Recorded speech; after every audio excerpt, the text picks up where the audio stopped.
Hello, new OnRamps instructors. My name is Miranda Hewlett, and I am one of the implementation coordinators for our rhetoric team that will be supporting you this year.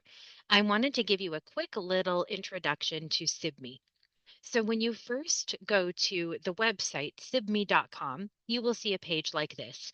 And we're going to click on the login button. This is the typical login screen that you will see. And you will type in your school or district issued email address and password. If this is the first time you are accessing Sibme, you will need to click on Forgot Password and create a new password for yourself. Make sure you write down that password so that you keep a hold of it.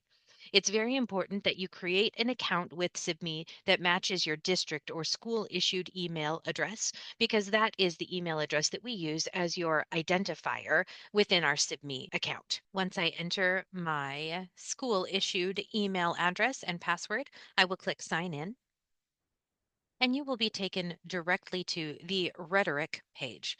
If you teach any other courses other than rhetoric, you will have the option to choose which course you would like to enter. From this page, we are going to be able to access the locations that are most frequently used in Sibme.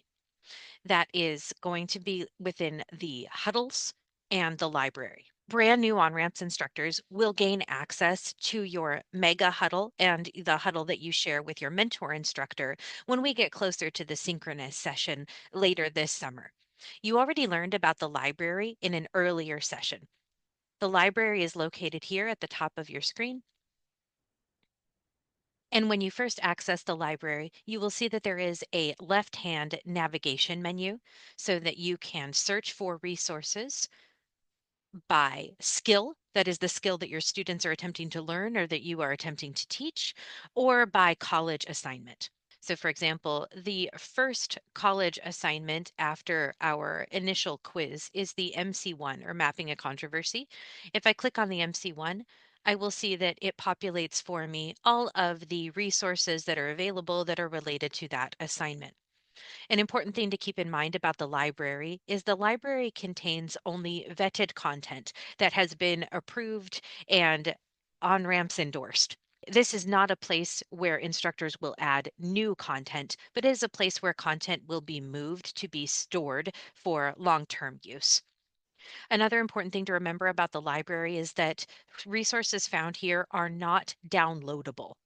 This is why it primarily features videos, so that videos featuring students are not downloadable for distribution outside of Sibme, which is a FERPA protected environment. In addition to the library, you will soon gain access to huddles.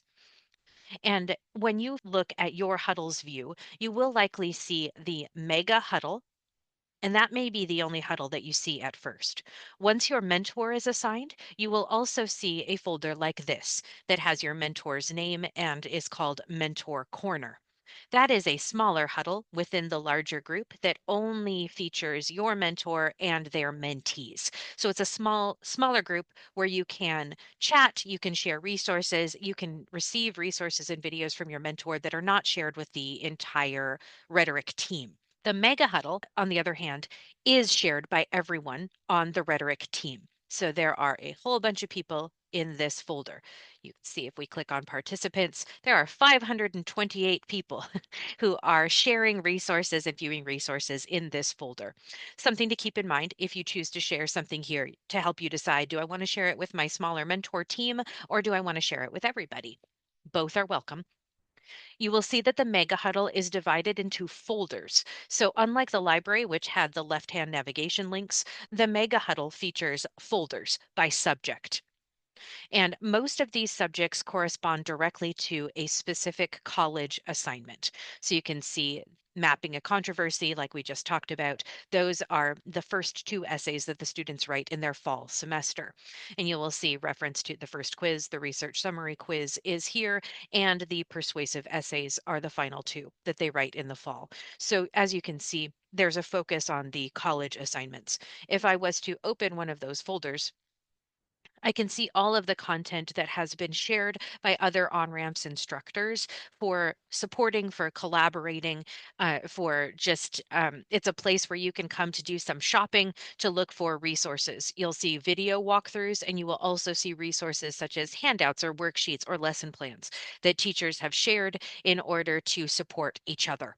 So, as you are first learning the ropes, figuring out the best way to teach this content that works for you and your students, Sibme can be a fantastic resource for you as you are looking to see how other people are successfully implementing the course. Welcome to OnRamps. You will learn so much more about Sibme and the fantastic resources that we have available to you as you continue your training.